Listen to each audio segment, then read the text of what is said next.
Constructing your life is about much more than just building a bank account. Each week, join real estate entrepreneur and mindset coach Austin Linney as he interviews guests who are constructing their dream lives and impacting the world around them on a daily basis. If you're an entrepreneur or wanting to start a business, or you just want to hear motivating stories of how others have overcome the odds, you are in the right place. And now for your host, Austin Linney. Guys, welcome back to Construct Your Life. Austin Linney here. I have the honor of having Mr. Ryan. Don't call him Proffit. Dude, what? Dude, you were a born real estate investor with that last name, baby. You got it, man. It might as well be Ryan Cashflow, right? That would be even better. Right. Dude, thank you so much for coming on. I appreciate you taking the time. What I like to do with my guests is kind of let them tell their story, and we'll go from there. All right, man. Sounds good. You want me to start with my background, or what do you want? Start wherever you want. Give us a little backstory, but we could talk about investing if you want. Okay, I'll just tell you about myself. Been married 13 years, 3 children. I've been in the Air National Guard for 20 years. I got started real estate investing in November of 2019. Mm-hmm. So I was listening to how did I get started? So I had a couple live-in flips. You know, I like construction. I just like to grind, you know, no real direction. And I started Googling books on flipping houses. And I found Jay Scott's book, the book on flipping houses, and it was Bigger Pockets. And so then I YouTubed Jay Scott, and it happened to be an interview with him on Bigger Pockets. And then from there, it just kept playing the rest of the episodes. And I heard something about finding off-market properties. And I thought, okay. And my dad lives about 15 minutes from where I live in an apartment. And I was up there talking to my dad one day, and I just kind of like counted the units. I'm like, hey, it's 8. I was like, that seems good, right? I was like, I should try to buy this place. And I was like, hey, Dad, I was like, see if this guy wants to sell. And I know the guy. He's a home builder. He built them new several years ago. And it was kind of ran down. He goes, he probably would want to sell them because I don't think he likes messing with it if you look around here. Okay. So I got a price from him, and I thought there's no way, you know, like if you're what was the price? 390,000. Okay. And so in November of 19, that might as well been the national deficit number to me, because I was like, I can't get that much money. And so I had another buddy in the Air Guard, and he's a real estate investor already. He's been doing it for about 10 years. And he says, where's that place at? I tell him. He goes and drives by. He goes, man, that place is nice. He's like, they got that thing rented way too low.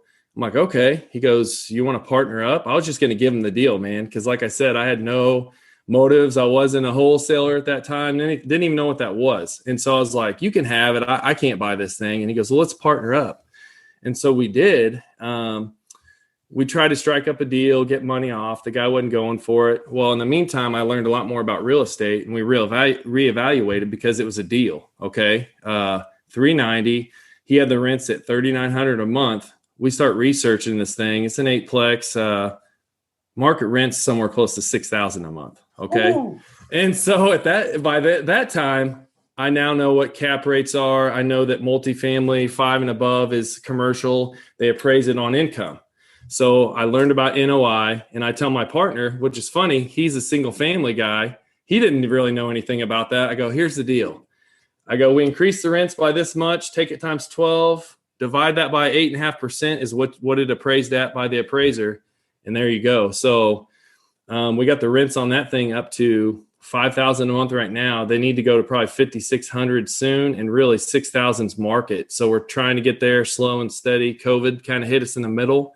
So we're trying to be easy with people. But once we raise the rents on that one, that thing's probably going to be worth it's close to $600,000. I mean, and so, yeah. Okay. So I want to pull apart that. Yep. So that is that the first deal you ever bought? First deal. Yep. Okay, so I have a theory. I just shared it on the previous interview I did. I think some of the joys of investing is not knowing too much. Yeah, exactly. I didn't have a clue. I was counting doors, man. I'm like, how many doors is this thing, you know? Okay. So literally just, hey, this looks great. It looks like it's run down. There's your first signal. I think he would sell. Dad knows him. Where did the money come from? Okay, so that's even better. So, like I said, I've been in the military 20 years, and why this is important was I was enlisted for 18 years. Okay, at 18 years, I went to get my commission. Okay, so I got commissioned as an officer, and USAA, I'm sure you've heard of them. It's a big military, veteran type bank.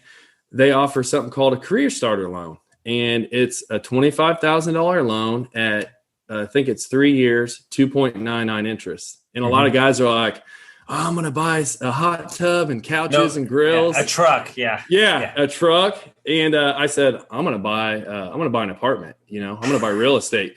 And so I took that out and then got with my buddy. And then he brought another, say, 25 or whatever it was. And then I was talking to a family member, and they don't have a lot of money, but they have a little. I said, listen, trusted, very close family member, right? And I said, hey, would you be willing to do this? Borrow 20 grand. I'm going to pay you 8% interest. And they're like, yeah, we'll do it. And so that's what we did. And we got it all together, and we got a banker that, believed in us, and we got it bought. And so, yeah, it was put together, it was a shoestring deal for sure, but we made it happen. So. I was just telling that guy, you'd be surprised. Like, okay, put it this way. A lot of people, like, they buy a single family. Like, you already went to 8 units. So, like, on the next deal, you're probably like, well, shit, I mean, I already did this. We might as well do a 16 unit. And so, in my opinion, by happenstance, you've accelerated your investing career by like 5 years. I feel the same way. And then, so I have 2 more properties I'm holding. They're not apartments, but like you said, what I look at cash flow numbers, I'm definitely looking at something bigger than 8 units for cash flow for sure. I always tell, I got several partners because I'm a real estate investor like everybody else, right? But I tell people, if I'm going to hold single families, I want them to be short-term rentals, or I want to pick them up creatively. That's just me. If I'm going to hold them, I want to have high cash flow or not have a lot of money in the deal. That's just why. Why is that? I think just kind of like you said, man, that once I got my taste of the 8-plex and forced appreciation and how much money you can make in cash flow, but the equity you can make on these apartments, where I'm at least, the single family is a little bit cheaper. So I would rather make money, maybe wholesaling those to somebody else or flipping them. That's me. That's just a preference I have. Mm-hmm. And then once you reposition the property, are you self-managing the 8 unit too? Yeah. So we're self-managing it. My wife was a stay-at-home mom. She does a lot of the dealing with the tenants. And then if it's a maintenance, shoot some phone calls out. We run up there from time to time. We don't really have to go up there that much. It's been great. There hasn't been any turnover at all. So that's good so far. It's not a lot of maintenance issues. The roofs were already new when we bought them. So that was a huge plus. But yeah, self-managing thus far. And that's the plan until it gets to where I've got, not enough time to do any of that at all. And then we'd look at management if we can find a good company. How did you handle raising the rents so much and people staying? So what we did was we, luckily when we bought it, 2 of the units were empty and he made them ready to rent. So we just threw our own tenants in there at market. Then 2 of the other ones, we just told them, hey, we sent a letter out and I said, hey, your rates are historically low. This is what market is. We're going to raise the rents. And we just told them, and I sent them the letter with the rent raise. And I sent them another letter with notice to vacate to sign if they chose to move, gave them ample time. Like I said, I'm newer to this. So if somebody's hearing this and think that's a horrible idea, it could be, but it worked for us. And that's how we did it. Mm-hmm. Yeah. And somebody taught me this a while back. Like, they literally send the rent report to the renter. Like, hey, this is like, don't try to like sneak around, like tell them straight up, like, this is the rent. And, I learned this from doing a lot of short-term rentals across many different states. the people are very nice if they don't feel like they're getting surprised. Right. Like the number one thing people hate, especially Americans, don't surprise them. Like, yes. Point out, communicate properly, and I promise you, they might not be initially happy, but they understand, and all the time. That's how I deal with it, because I think that, and you see it in the forums too, landlords, whether it be new or even tired old landlords, is I think that there's a lot of beating around the bush going on, and I just tell them straight. I'm like, listen, I was like for instance, I've got one apartment, they've been there forever, and the place is absolutely just horrible. And when they move out, it's going to be a full turnover. And they say, we'd like some paint and some carpet. And I say, listen, I said, you guys have absolutely ruined the place. And I told them, I said, if something's leaking, if you have a outlet that's not working, a safety issue, call me and I am going to absolutely come fix it. I said, but I'm not aesthetically, I'm not going to do much to this place. You've got holes in the walls. I'm not going to do anything to it. I said, you guys don't take care of it. And they understood. I mean, I wasn't rude about it, but I just had to tell them, like, I cannot do that because it's an investment and you guys have already torn it up. And I don't trust them to not tear it up again, So I want to see your reaction because, people ask me for Airbnb advice all the time. They ask me to help them. And then they drop this gem on me. Well, I'd love to do Airbnb, but I don't really want people in my house. Yeah, I know. Look, somebody told me this very particular, a guy that I really respect that owns many units. Like, understand that as a landlord, you're a fucking landlord. Like, yes. Understand the business that you're getting into it. And if you, I don't care how many units you have. If you think this is a passive business, you are sadly mistaken. Absolutely. Yeah. Even the apartments for sure. And then the Airbnbs, because I have two properties that short-term rentals, and it is not passive at all. It's great money. And there's a reason why, because you're babysitting it all the time. I want to open up that vein for a little bit, because I know that's the hot girl at the party. That's the thing that everybody talks about. What has been your experience with Airbnb so far on your two properties, and what got you into it in the first place? Okay, so just disclaimer, my first one I got into in July, and then the second one I just closed on it about. Oh, this is perfect. I would much rather have you on. Yeah. And somebody who has 175. Yep. So just like I said earlier, bigger pockets. I was looking around bigger pockets, and I don't even know how I stumbled upon it. I just happened to go through the short-term rental section, and then of course, if you go in the short-term rental section, you're going to see Avery Carl, Luke Carl. There's Parker Borofsky's a lender out there. Smoky Mountains is where. Yep. They kind of got started. They're branched out short-term shop. I'll definitely give them a shout out. But so I was researching that back right when I was buying that apartment, so a year or two ago, and I just saw everybody talking about the cash flow, and then I said, well, how do you manage something if you don't live close? And then they answered those questions. I go, okay, check. And I was like, what about the recession? And then they said, actually, after 08 to 11, it actually got stronger. I'm like, okay, check. Well, then COVID hit, and I was like, okay.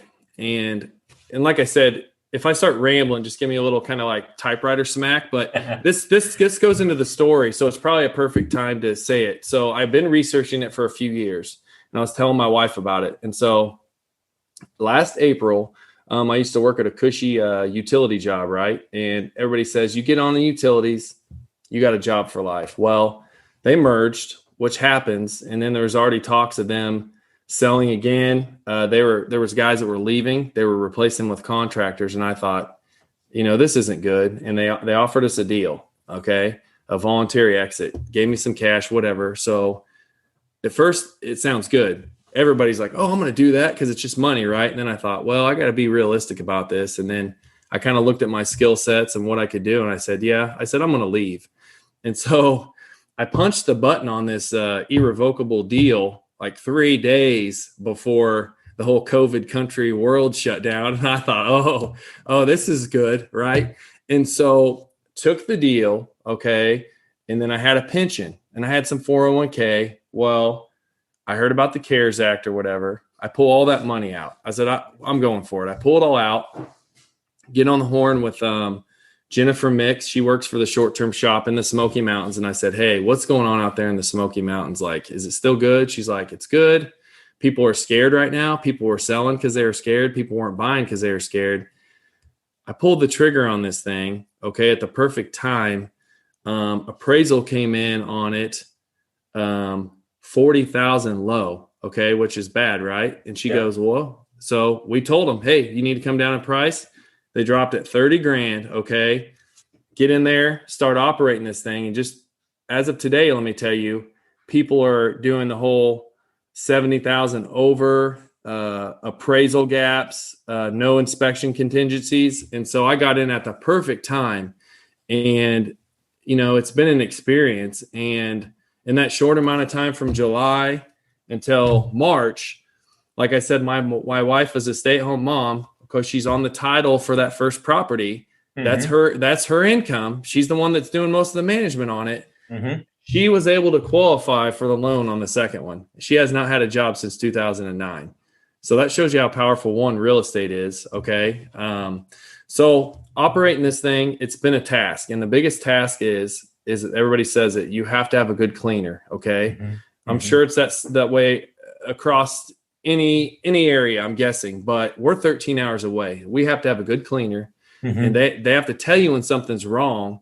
And then you have to know that they're actually cleaning the place. So you want a good cleaner, you got to have a handyman. I found a handyman, and I don't really give his number out because I love the guy. He's in witness protection program. Yeah. I'm like, I was like, I love this man. Like, he takes care of me, you know, and he's from Honduras. And so he speaks English, of course, but every once in a while I translate, you're a bad mofo, and just send it to him in Spanish so he knows what's up. And he likes it, you know. And so you got to have a handyman. And then I would say too to people, if they're looking at this, you need another cleaner that maybe they're too small to take on your property. Maybe they got too much, but maybe they still have time to drop them $50 every once in a while to go look at this place. Because I'll tell you a crazy story is my wife, we have cameras on it, right? And Luke and all those guys will tell you, don't look at the cameras. But when we do look at the cameras, check in, check out. Okay. You got to look at those times. I'm just telling you. It's not the guests you're looking out for. It's the people that work for you, because she said, check the camera. She said, I think maybe our cleaner stayed the night. Okay. It was 17 hours. Okay. And we had somebody go in there and it wasn't clean. I'm like, I don't know what's going on in there. And it was a whole bad breakup type thing. Of course, I'm sure you've probably dealt with that, but you have no idea. I got 9 pounds of storage. Yeah, 17 hours they were in there. She said, well, I fell asleep when I was self-cleaning the oven. I was like, okay. Hey, that was a good one though. What about your husband? Cause he was with you. What was his story? So yeah. And so, you got to have cleaners, and you got to have a handyman, and you got to trust these people. And once you do, you just got to be ready to move when these deals come across, and you can't operate on fear, you know? So that's. So let's, I want to give people the most, I want to open the kimono a little bit. What'd you pay for the first Airbnb? $350. Okay. You paid $350. How much did it cost to furnish it? It was turnkey somewhat. I put an arcade game in it for about $1,600. But it was already running as an Airbnb? Yes, it was. So then you had to create the listing, right? Yes. How'd you do that? The brokerage that I bought it through, Short-Term Shop, they actually have kind of a setup. I'm trying to think of the word. Anyway, they have a setup to where a concierge service, and they'll give trainings and they teach you all that stuff, which is handy. But a lot of it, I just went through Airbnb, and I got a close friend, Jennifer Mix, Short-Term Shop. She's a realtor. Justin Mix is her husband. I became friends with him through a military Facebook page, and I talked to him a lot about things too, but you just go through there, and let me tell you, it's a chore. And the biggest thing when you're setting your listing up is make your base rate like $3,000-$4,000 when you're starting out, because otherwise you'll accidentally be renting that thing out at high peak season for like $200 a night. And that's, you don't want to do that. Okay. And then when you put it on what's the nut to cover the mortgage and everything per month?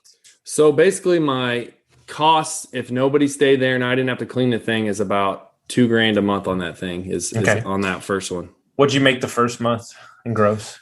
So we put it on. So the first month was probably like, say, August. It was well over, I know I should have my numbers in front of me. It was well over $10,000.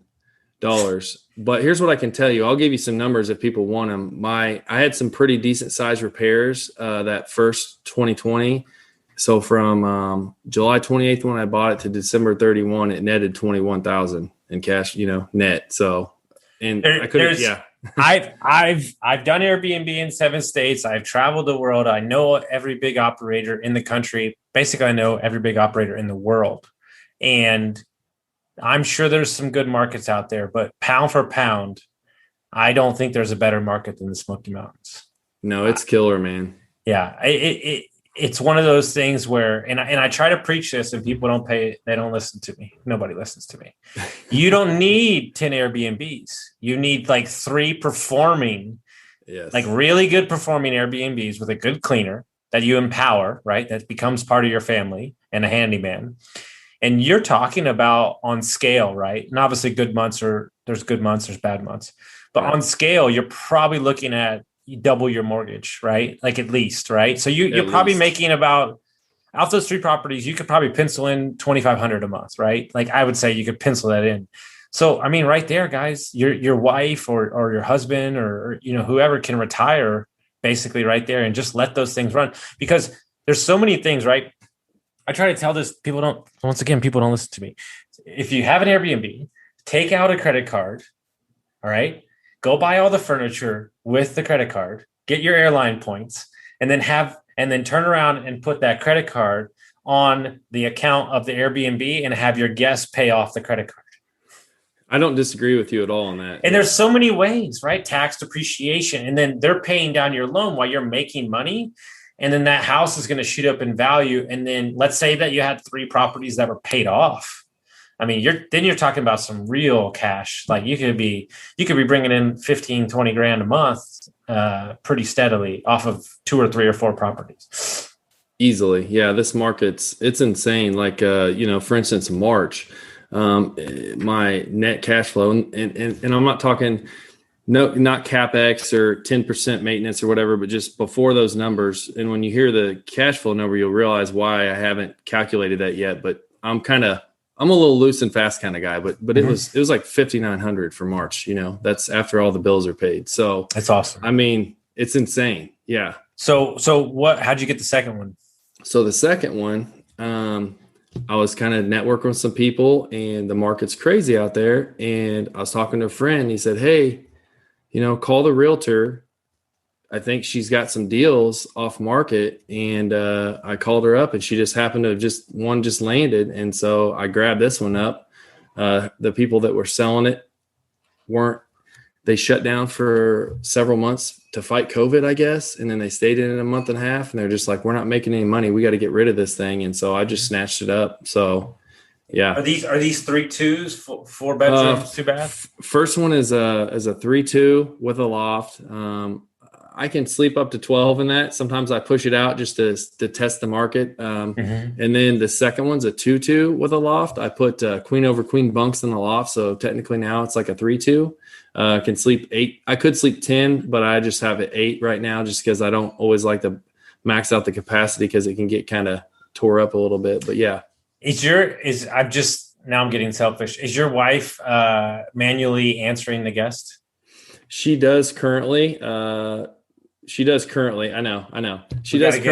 I know. We have your porter, owner's res. We're in, I tell her, but she likes doing it. I get it. Yeah. I get it. But wait till that third one comes down the pipeline. I know. I was telling her that. Yeah. I was telling her. Well, there's, what's actually funny enough, there's a really cheap software that I used before I scaled up called Superhost Tools. Uh-huh. It's only $5 a property per month. Okay. And it'll do all your automatic messaging. Yeah, we're like, looking into it. Yeah. Yeah, Superhost tools. It's easy. Smart B&B, you want to get that when you're like at like 4 or 5. But in the meantime, and it just keeps you from having to like remember it. Like, Right. Yes. So you got the 8 unit. Now you got the 2 Airbnbs that you're going to have. Like, what's the long, like you kind of got in there and you got to work. I mean, maybe you didn't have a choice, right? Like I read something the other day, like the best medicine that you need is desperation. Yeah, man. So my deal was, and I've been doing some wholesaling too, and I think you're actually interviewing Chris later today. We partnered up on some wholesale stuff too. So yeah, you're the one. Yeah, that's me, man. So yeah, he's a mover and shaker. But so basically, what happened to me was I left that first job, okay, and then I took another job because I had to have history to get the financing on that first Smoky Mountain property, and my best friend. He has a rare liver disease, okay? And so his liver was failing him. He goes and gets a partial replacement, partial liver transplant, and well, it fails, okay? So I'm at this second job that I got for my financing, and I unloaded freezer trucks and stuff like that, a pharmaceutical company. And my buddy is calling me, and he's in liver failure, okay? Mm-hmm. And so we don't know at that point if he's going to get a second one. We don't know if he doesn't get one in 24 hours, that's it, man. I mean, that's it. So I'm like, my buddy might die. Okay. And so I have to go hide in this truck because my boss is back there to talk to my buddy. Okay. And then he was 2 hours away getting the surgery, and I couldn't go in or whatever because of COVID, but I just wanted to go be there close to him. And so I have to wait until like 9 till I get off work at this job to go see my buddy who might live and might die. And right then and there, I was like, I'm done. I'm not working for somebody else anymore. Like, I'm going to set my own schedule. I'm going to create my own success. And so that's when I decided went all in. I was kind of like 70-30 before, but and I am self-employed as well. I have another kind of construction type deal I do too, but that's kind of just a segue into real estate also. And so that's kind of when I decided I had to just, go all in. I just, that way did your buddy make it? Yeah, he got it sent him to the top of the transplant list because that first one failed, and he got a full liver. And now he's like, that would have been July, probably around July. And yeah, he's good to go now. Yeah. He told me the other day, he said the pandemic's canceled, so he's a hard ass. He's a hard ass. He got a big old Fu Manchu. So you'd love him, but yeah, so he's good, man. So, but yeah, it's that inspired me. I was like, I just can't sit around here. If I got to go, I need to be able to go. And so that's what I'm doing now. Some of us are just not really good employees. Like I've never been the type of guy that likes to listen to, like, I don't know, like at some point you're 100% correct. Like, funny enough, Mike Sorgan, who's an Airbnb, my dude who crushes it in Airbnb space too, has a similar story about his son, like right when he was born, was in the hospital and like didn't know, like, it was bad, and he ran out of sick days and he had to go to work, and that just literally like ripped his fucking heart out of his body, and he was like, no more. And that's when he started getting Airbnbs, and now they've got like 50, and at some point, guys, everybody that's listening here, at some point you got to be tired of your own bullshit. Like, at some point you've got to make a decision that I was listening to Andy Frisell this morning. At some point you got to have a zero fucking options. You got to tell yourself, this is it. You know what's fucking crazy? I realized that in like 3 weeks, it'll be 2 years since I left the restaurant business, which I was in for 20 years, which I wanted to leave for 7 years. Yeah. and I thought to myself, like, okay, let's see. In 2 years, I've started a company, lost money, worked in private equity, moved 10 times, got divorced, started a podcast, started 2 podcasts, started a coaching business, started a construction company, and I started an Airbnb management company. Yeah. I thought to myself, like, it's amazing what you can get done when your head's not looking backwards. Yes. You know? And I think too many people live in the fear of the bullshit. Like, just, dude, if you have your big enough why and it's important for your family and it's important for you, you'll find a way. And look, this road, these 2 years ain't been cute. It's still not cute. I'm still in the middle of bullshit. But my joke to everybody is, what do you want me to do? Be a fucking Abercrombie fucking perfume sales guy? This is me. This is what I am. Messy. Full disclosure. I've had a fucking terrible fucking day. Like, terrible day where I'm eating shit sandwiches on about 3 platters. But I had some lunch with my girlfriend. I kind of calmed down and I realized control what you can control. Exactly. And it's so hard. And I still want to punch something. And I'll just be frank. But at the end of the day, it'll all work itself out. You know, I interviewed my buddy earlier today. He just closed on a deal that nobody said he could do. $350 million. Like fucking this crazy ass fucking deal. He's like 27 developer. Like, no, granted, he's not bringing the money, but he had the deal. Yeah. Right? And so he's part of the deal the whole way.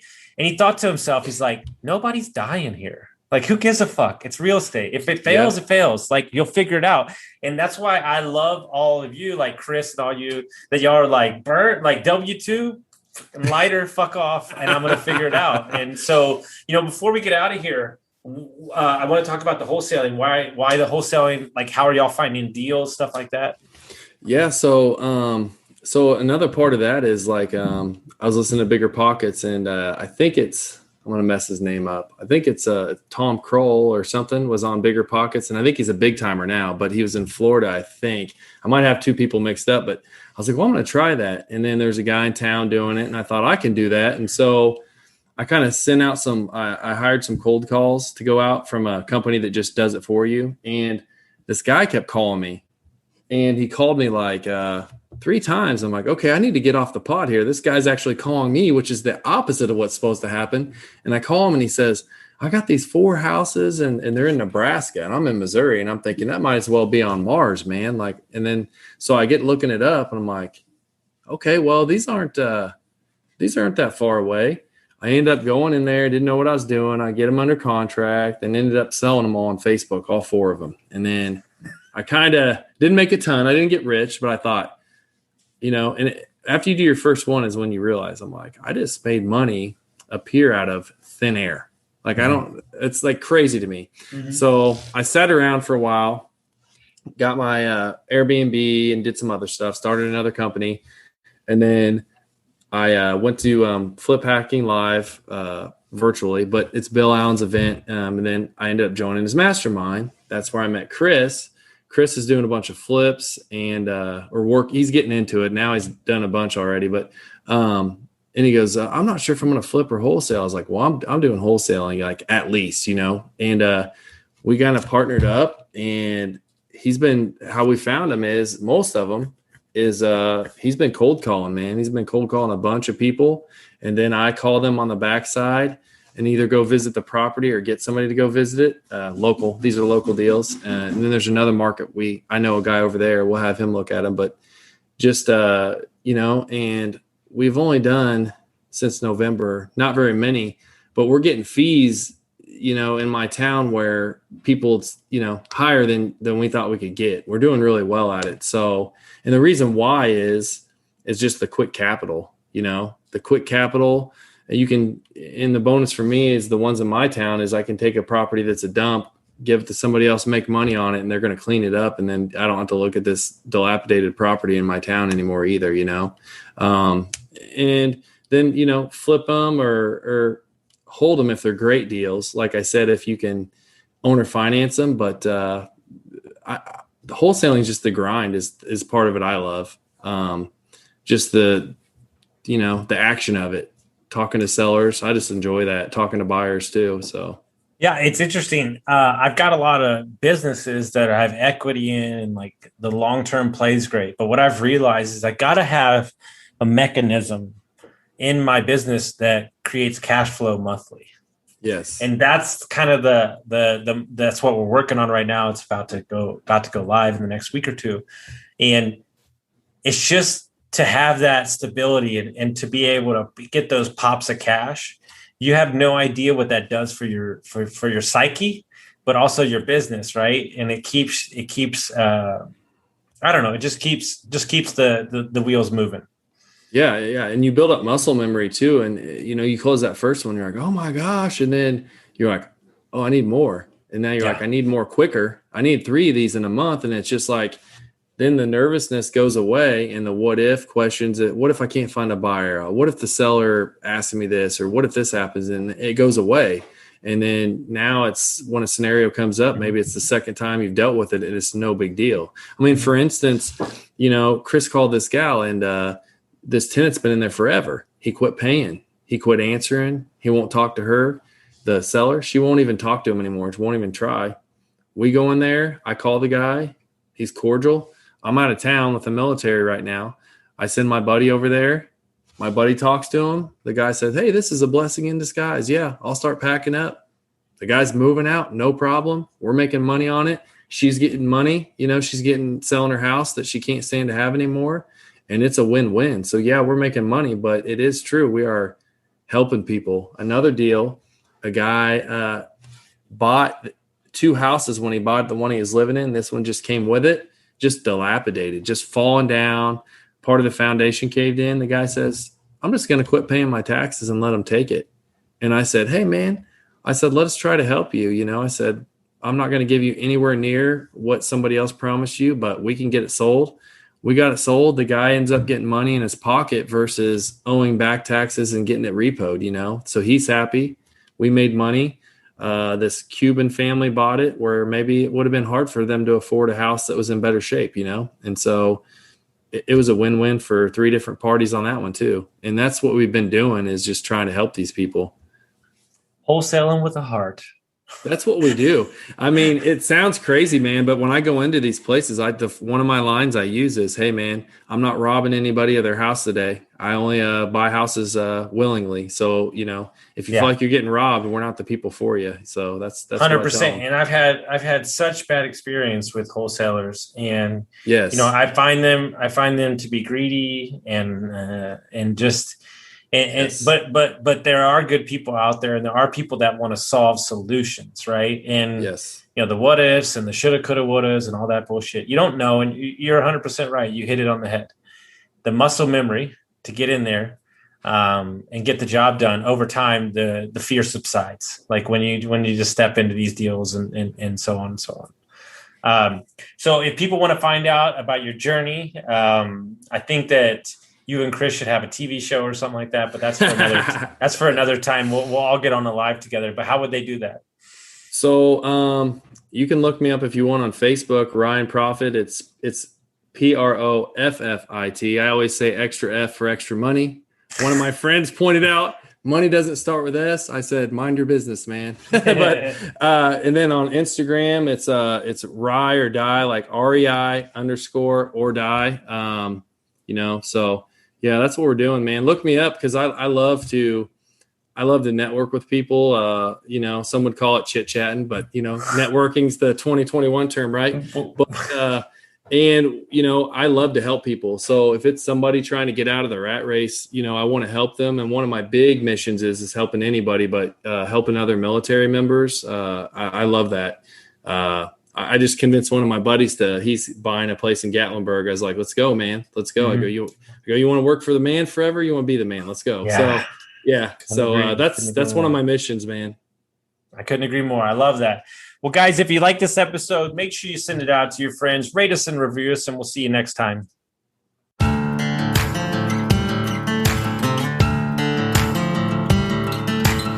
Thank you for listening to Construct Your Life with Austin Linney. If you enjoyed this episode, be sure to rate, review, subscribe, and pay it forward by sharing with a friend.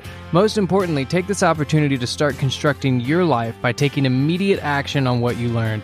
For show notes, resources, and more information on one-on-one coaching with Austin, visit constructyourlifepodcast.com.